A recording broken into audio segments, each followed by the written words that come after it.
Olá, começa agora mais uma edição do JR Entrevista. A Caixa Econômica Federal tem batido recordes no financiamento imobiliário este ano. Foram mais de 91 bilhões de reais, um crescimento de 21% em relação aos 8 primeiros meses de 2020. E para falar sobre esses números e, claro, outras ações do banco, a gente recebe aqui hoje o presidente da Caixa, Pedro Guimarães. Senhor Pedro, um prazer recebê-lo. Seja muito bem-vindo ao JR Entrevista. Um grande prazer, muito obrigado por nos receber aqui. Vamos começar falando sobre de crédito, né? É o que mais a Caixa faz, emprestar dinheiro para o brasileiro, e tem um novo projeto, o Crédito Caixa Tem, e a expectativa de que pelo menos 20 milhões de brasileiros tenham acesso a isso ainda este ano. Exatamente. Por favor, explica para a gente, presidente.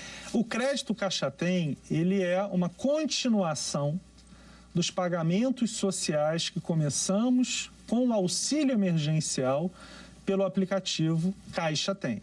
São mais de 100 milhões de pessoas que têm esta conta digital, porque é uma conta de fato, uma conta bancária, de graça, e hoje 40 milhões recebem ainda o auxílio emergencial e outras pessoas também recebem outros benefícios. Então, o que nós fizemos?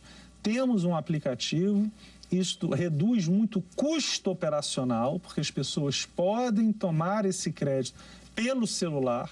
É uma grande inovação da Caixa Econômica Federal e, o mais importante, quando nós realizamos o pagamento no auxílio para 68 milhões de pessoas, 38 milhões eram o que se chamava de invisíveis, ou seja, aquelas pessoas que não estavam em nenhum cadastro.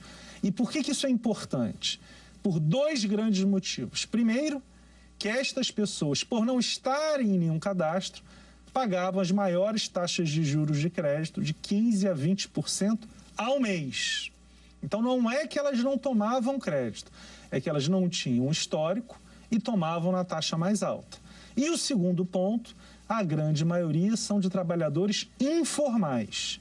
Então, são exatamente aqueles que mais sofreram economicamente durante a pandemia, porque não tinham os benefícios que os trabalhadores com carteira assinada acabaram tendo. Então, este crédito para ao redor de 20 milhões de pessoas, que é a nossa expectativa, vai ajudar essas pessoas, não só agora, saindo da pandemia, mas no futuro. Presidente, a cada 3 financiamentos imobiliários do Brasil, praticamente 2 são realizados pela Caixa Econômica. Na sua opinião, por que o brasileiro tem a Caixa como principal financiador no país? Excelente pergunta, né, Luiz? Você tem 2 grandes grupos. Primeiro, o da habitação de baixa renda. Este, no governo Bolsonaro, é basicamente 100% financiado pela Caixa Econômica Federal. Antes era 80%, chegou a ser 70%. Então, a habitação que se chama Casa Verde Amarela, ela é aquela habitação, a primeira, né, os imóveis mais humildes, basicamente é só Caixa Econômica Federal. Já a habitação de classe média de renda, nós temos ao redor de 40%. Então, na média, porque elas são parecidas em termos de volume, nós temos ao redor de 2/3 do total de crédito no Brasil. Agora, presidente, mesmo com a elevação da taxa básica de juros, vocês conseguem manter os juros imobiliários ainda baixos, né? Acessíveis para boa parte das pessoas que buscam o sonho da casa própria. Até quando isso vai ser possível? Isso é muito importante. A gente tem na Caixa Econômica hoje uma gestão social e matemática. É isto que permite nós estarmos abrindo 268 agências e contratando pessoas, em especial nas áreas mais humildes. Dado isto, o resultado financeiro é importante. Agora, o que acontece num crédito imobiliário? Ele é um crédito de uma duração média de ao redor de 10 anos. Então, a taxa de juros hoje está aumentando, mas nós temos uma confiança que é uma questão pontual.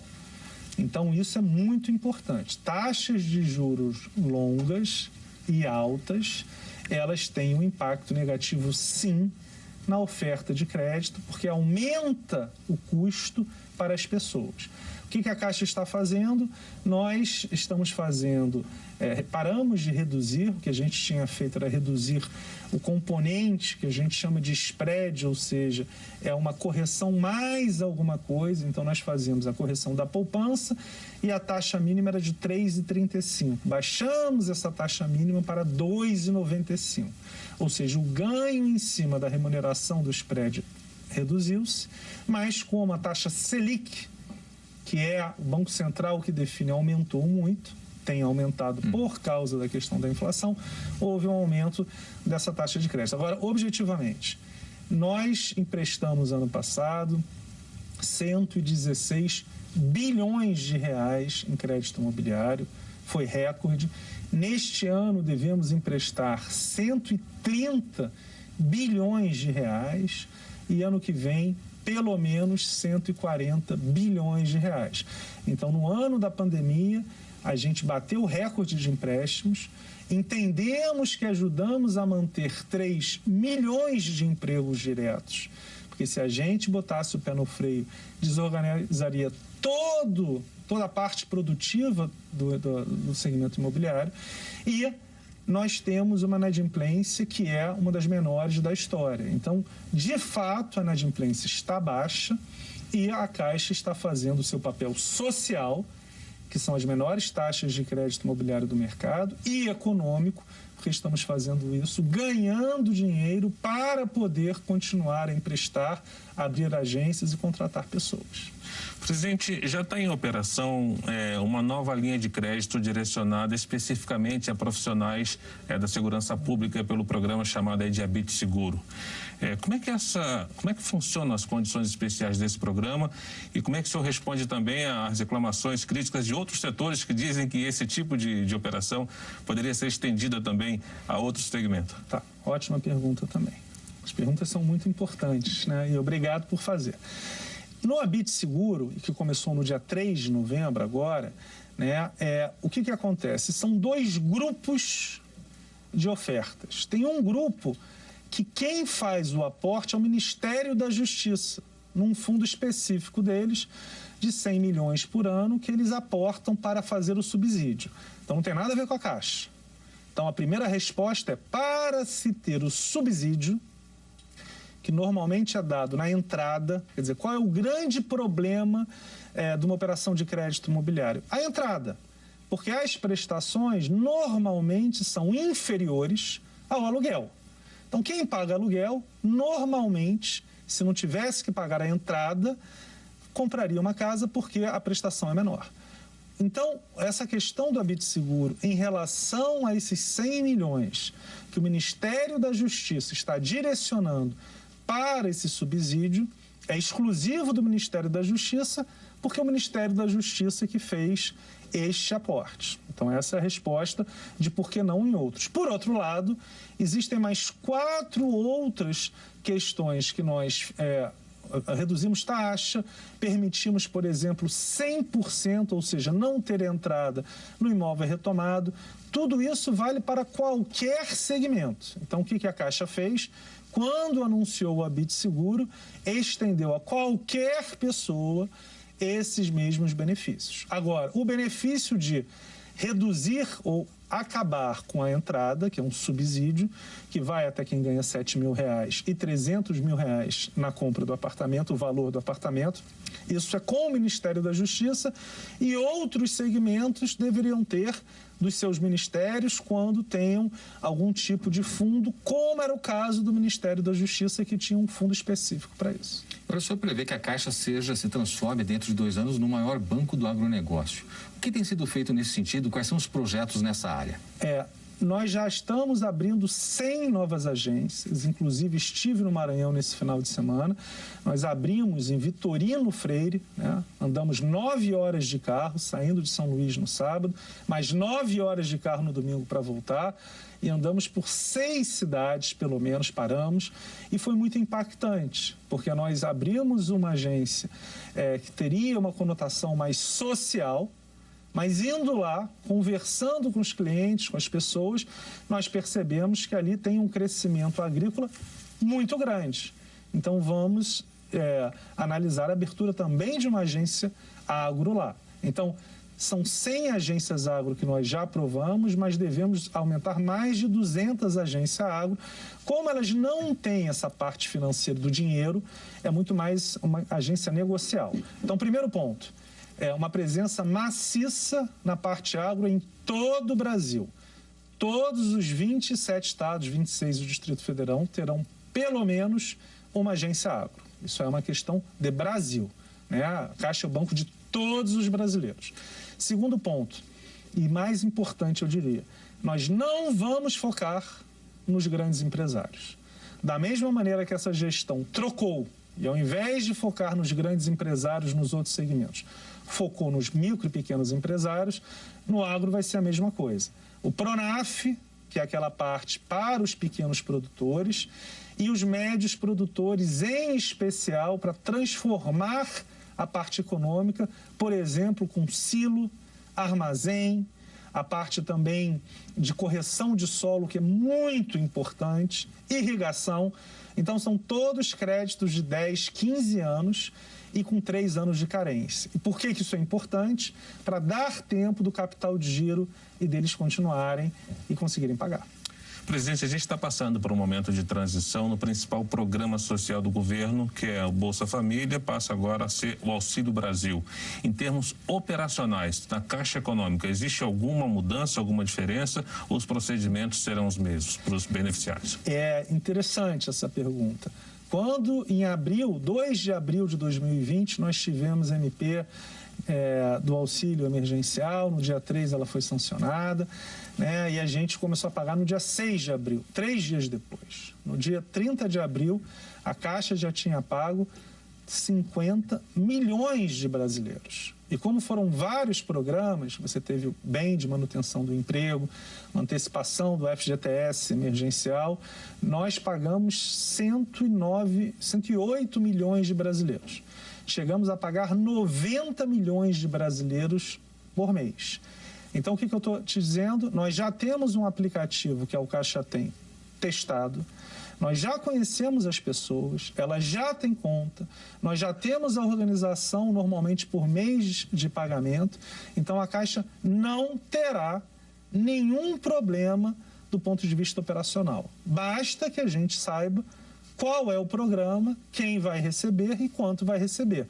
Mas isso é uma questão rápida. Então, o que aconteceu é que nós já pagávamos benefícios sociais e o auxílio emergencial ele teve uma grande transformação, duas, que foi pagar também por meios digitais, que não existia, e incluir 38 milhões de brasileiros que eram os que chamavam invisíveis. Então, este novo programa, eu entendo, que deve ser basicamente quem já recebe ou recebeu. Talvez tenham algumas inclusões, mas certamente será uma parcela muito pequena. Então, não teremos problema nenhum operacional em qualquer programa anunciado pelo governo. Presidente, a Caixa tem sido destaque em diversos projetos de governança, tem sido reconhecida nesse aspecto. Queria que o senhor detalhasse um pouco para a gente essa mudança conjuntural do banco. Muito importante, uma questão de meritocracia. Quando nós assumimos, houve e sempre houve uma independência total, tanto do ministro Paulo Guedes quanto do presidente Jair Bolsonaro, deixando e colocando muito claramente que o banco deveria ser gerido tecnicamente. Nós trocamos dos 50 diretores e vice-presidentes, todos com exceção do diretor jurídico. Não havia nenhuma mulher, hoje são 14. Então, isso é uma demonstração de que antes não havia meritocracia, porque não é possível em 50 diretores e vice-presidentes não ter nenhuma mulher. Hoje são 14. E tem outra coisa muito importante, pessoas com deficiência. Não havia um foco em contratar pelo menos o mínimo de 5%. Nós já fizemos toda a contratação de quem tinha passado e agora lançamos mais um concurso para 1.000 pessoas. Objetivamente, desde 2010, os 3 balanços, ou seja, os números da Caixa, do FGTS, né, que é o Fundo de Garantia por Tempo de Trabalho, que tem 580 bilhões de reais e é gerido pela Caixa. E do Fundo de Investimento, FI-FGTS. Os 3 balanços, pelo menos um deles, tinha ressalva desde 2010. O que significa isso? Tinha problemas. Hoje, rapidamente, nós já tiramos essas ressalvas e temos ganho prêmios de governança. Ganhamos de auditores, ganhamos, por exemplo, de agência de rating, como a Fitch, que temos a maior nota de ESG do Brasil. Saímos de 2 para 4 mais, sendo que o máximo é 5. Ganhamos, por exemplo, a maior força de marca do Brasil, em termos de bancos, pela Brand Finance, que é a principal avaliadora, e, por exemplo, do TCU. Há 2 semanas atrás, a Caixa, pela primeira vez na sua história, o último ranking tinha sido em 2018, passou a ser a primeira instituição financeira estatal e de 378 estatais foi a terceira colocada. Nunca, nem de perto, havia esse reconhecimento. Então, é um reconhecimento feito pelos órgãos de governança, pelos institutos de auditoria, pelas empresas privadas. Presidente, muito tem se falado nos últimos dias sobre a COP26, que é a reunião mundial sobre o meio ambiente. Como é que está sendo o trabalho da Caixa em relação ao meio ambiente? Muito bom. Nós temos 2 grandes pilares do ponto de vista exclusivamente do meio ambiente. Um é o crédito. Temos 150 bilhões de reais em diversas áreas de crédito para a economia verde. Isso vai desde a parte de agricultura até a mais impactante na Caixa, que é a habitação popular, porque esta habitação popular normalmente é realizada numa zona de desmatamento, né, numa área de desmatamento. Nós temos também o saneamento e a infraestrutura, que a Caixa é muito grande, e microfinanças, que é fundamental. E aí vem para a segunda parte, nós estamos plantando 10 milhões de árvores, inclusive nessa terça-feira eu estive em Sabará, em Minas Gerais, nós já começamos a plantar, já existem 4 projetos assinados, e em breve estarei indo na Ilha do Marajó, são mais 500 mil mudas lá, no total nós já assinamos ao redor de 1,5 milhão de mudas, mas bem daqui a pouco serão 4 milhões, porque tem mais 3 projetos que vão adicionar mais de 3 milhões de mudas. Então, 10 milhões de mudas nos próximos 5 anos, de árvores frutíferas e árvores originais, de todos os biomas, muito importante. Nós começamos, inclusive, na parte da nascente do Rio São Francisco, para a segurança hídrica, e nós estamos num momento tão importante, demonstrando como é relevante essa questão da segurança hídrica, indo também para a parte da floresta amazônica, mas para o Pampa, para o Cerrado, para a Mata Atlântica, isso tudo é importante. E uma questão relevantíssima, nós viajamos e visitamos 116 finais de semana, um projeto que se chama Caixa Mais Brasil, e nesse projeto, várias pessoas do banco, ao redor de 1.000, estiveram em mais de 115 florestas e parques nacionais. É assim que nós escolhemos aqueles que têm o melhor perfil de investimento. Então, tudo matematicamente, socialmente. E o que eu percebi? Eu, pessoalmente, estive em 12, que nos maiores, inclusive, de 200 e 300 mil hectares, normalmente mora uma comunidade dentro ou ao redor do parque. E o que acontece? Se essa comunidade não tem uma atividade econômica, haverá desmatamento. Então, o microcrédito, por exemplo, é para uma comunidade que faz a extração de frutos e frutas, poder comprar uma máquina e transformar o fruto num óleo de babaçu, de andiroba, ou, na parte das frutas, poder beneficiar e ter o suco de uma fruta, ou ter polpa. E isso daí é algo que a gente pode fazer de modo muito intenso. Mas essa é a demonstração que eu não acredito em preservação da natureza sem a questão social. Muito obrigado, presidente. O JR Entrevista vai agora a um rápido intervalo. E na volta a gente vai conversar sobre os projetos de expansão da Caixa e, claro, a contratação de novos funcionários. Não saia daí, a gente volta já. Olá, estamos de volta com o JR Entrevista. Nesta edição, a gente conversa com o presidente da Caixa Econômica, Pedro Guimarães. Vamos falar agora sobre o plano de expansão da Caixa e saber também a previsão de abertura de agências até o final do ano. Presidente, como é que o senhor pode resumir a modernização, esse projeto de modernização da Caixa? Nós temos o maior banco digital, com 108 milhões de contas digitais, mas nós temos milhões de clientes que não sabem ler nem escrever, estão em áreas que não tem nem transporte, muitas vezes não tem sinal, né? Agora com 5G vai melhorar. Então é o equilíbrio. Ao mesmo tempo que temos esta questão digital, temos sim que abrir agências, em especial no interior do Norte e do Nordeste. Serão 268, sendo 100 agrícola e 168, em especial da questão social. E há previsão, presidente, de contratação de 10 mil funcionários, quer dizer, é uma grande geradora de empregos também em todo o país. Que postos são esses? Para onde vão esses colaboradores novos? São 4 mil empregados e 6 mil terceirizados entre a parte de segurança, todos os terceirizados que são fundamentais numa agência bancária. Já chamamos 3 mil, estamos na contratação agora de 1.000 funcionários PCDs. Presidente, só para a gente concluir então, quais são os principais projetos para a Caixa para 2022? Microcrédito, através do Caixa Tem, do crédito Caixa Tem, micro e pequenas empresas, através desse financiamento tão relevante para 500 mil micro e pequenas empresas, focar na parte imobiliária, em especial para baixa renda, e continuar sendo banco social, auxílio emergencial e qualquer outro auxílio que venha.